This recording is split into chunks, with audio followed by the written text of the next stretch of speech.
Managing money is no easy feat, especially when you're constantly bombarded with mixed signals about spending, saving, and investing.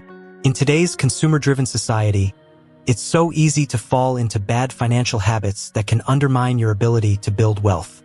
You might be living paycheck to paycheck, racking up credit card debt, or simply not saving enough for your future. The reality is, many of us are trapped in patterns of behavior that keep us from achieving financial freedom. But don't worry, you're not alone in this. I've seen it all in my years as an accountant. People from all walks of life making the same mistakes over and over again. The good news? Once you identify these bad habits and actively work to change them, you can break free from the financial shackles holding you back. It's not rocket science, but it does take commitment and a willingness to adapt. So, let's dive into some of the most common money habits that are keeping you poor and talk about how you can start shifting toward a mindset that fosters financial growth and stability. Lifestyle inflation. The silent wealth killer, one of the biggest culprits of financial stagnation, is lifestyle inflation. This sneaky habit comes into play whenever your income increases, but instead of saving or investing that extra cash, you spend it on unnecessary luxuries. Whether it's upgrading to a new car, moving to a fancier apartment, or buying the latest tech gadgets, lifestyle inflation creeps in without you even realizing it. Take this for example. Imagine you were earning $50,000 a year and lived comfortably within your means, spending around $40,000 annually. Then you get a raise to $70,000. Instead of sticking to your previous spending habits and saving the extra $20,000, you decide to upgrade your lifestyle. Suddenly, your rent goes up, you're dining out more, and you've bought that new car you've always wanted. Before you know it, you're spending close to $70,000 each year, and even though you're earning more, you're not saving a dime. Many people fall into this trap because they assume that a higher income will naturally lead to more savings. But here's the kicker.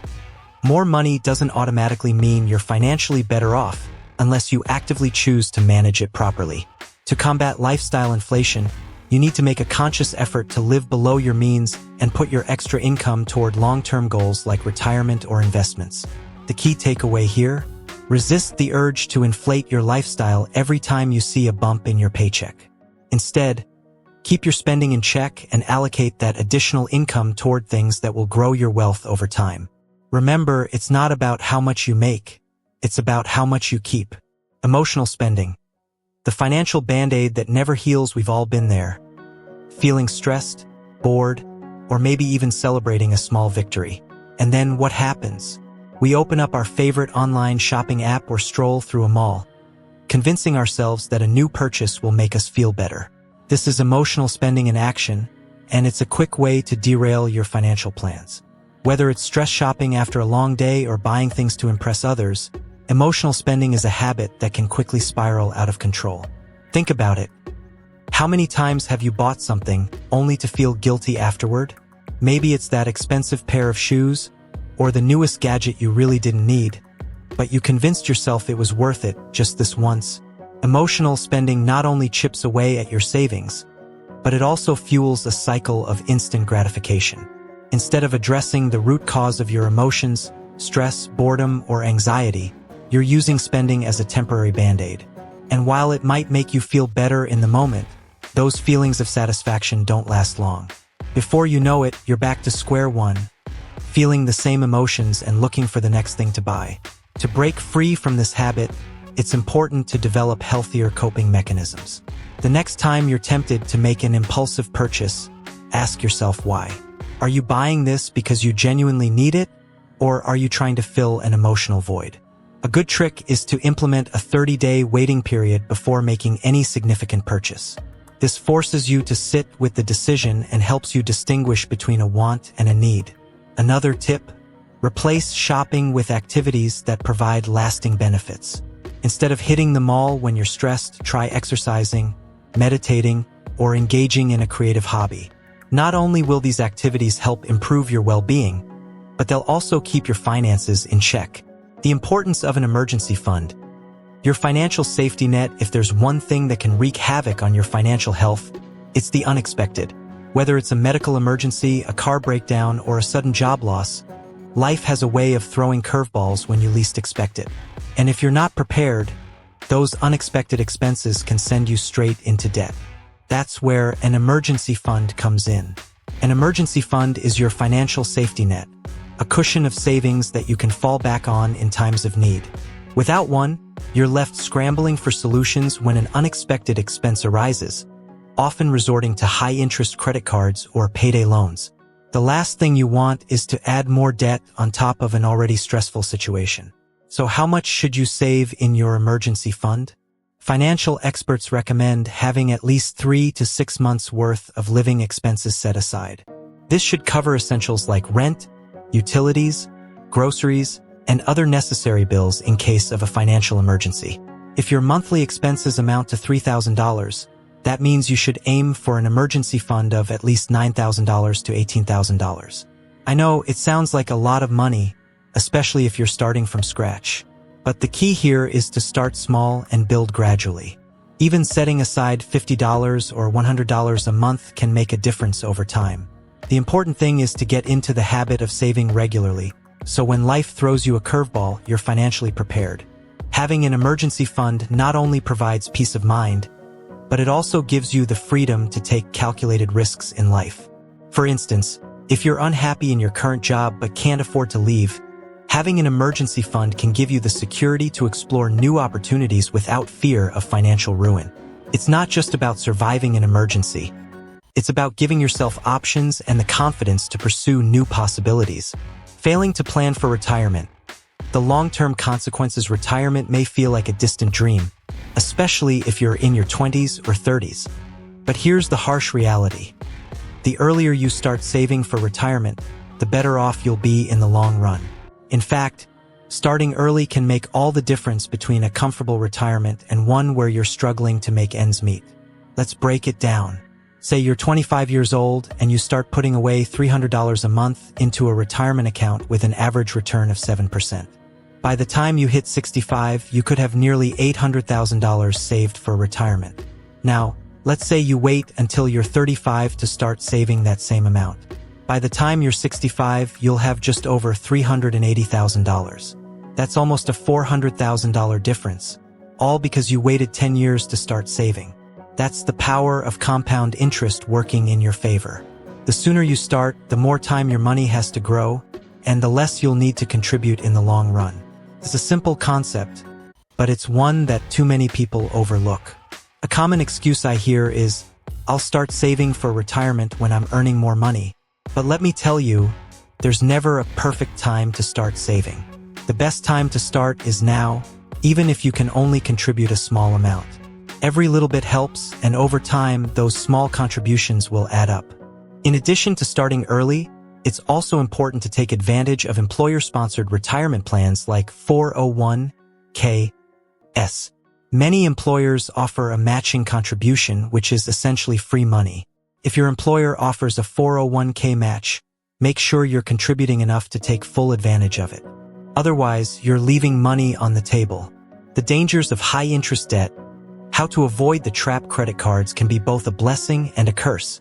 On one hand, they provide convenience and can even offer rewards like cashback or travel points. On the other hand, if not used responsibly, they can quickly lead to a mountain of high-interest debt that's hard to escape from. The average credit card interest rate in the US hovers around 16%, but some cards can charge interest rates as high as 25% or more. That means if you're carrying a balance on your credit card, you could end up paying hundreds or even thousands of dollars in interest each year. For example, if you have $10,000 in credit card debt with an interest rate of 18%, you'll end up paying $1,800 in interest annually if you only make the minimum payments.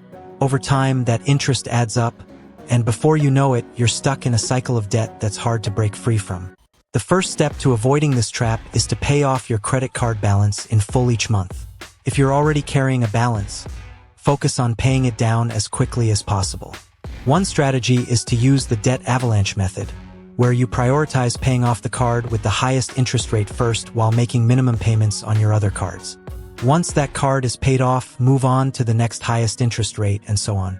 Another option is the debt snowball method, where you focus on paying off your smallest debts first. While this approach might not save you as much in interest, it can give you a psychological boost by eliminating debts one by one, helping you stay motivated. Whatever method you choose, the goal is to stop the cycle of high-interest debt as soon as possible. Carrying a balance on your credit cards is like walking around with a financial anchor dragging you down. By paying off your debt and staying on top of your credit, you'll free up more money to put toward your financial goals. The impact of peer pressure and social media on your finances in today's digital age, it's easy to get caught up in the comparison game.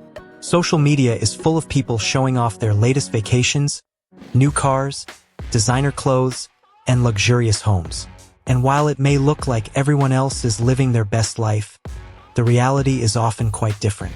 Many of those people are financing their lifestyle with debt or living paycheck to paycheck just to keep up appearances. The problem is, when you constantly compare yourself to others, you start to feel the pressure to spend money you don't have. You might feel the need to keep up with your friends, buy the latest gadgets, or dine at the trendiest restaurants, all to project an image of success. But this type of spending is not sustainable, and it's a fast track to financial ruin. To avoid falling into this trap, it's important to stay focused on your own financial journey. Everyone's situation is different, and what works for someone else might not work for you. Instead of comparing yourself to others, focus on setting and achieving your own financial goals. Maybe your friend just bought a new car, but you're prioritizing saving for a down payment on a house.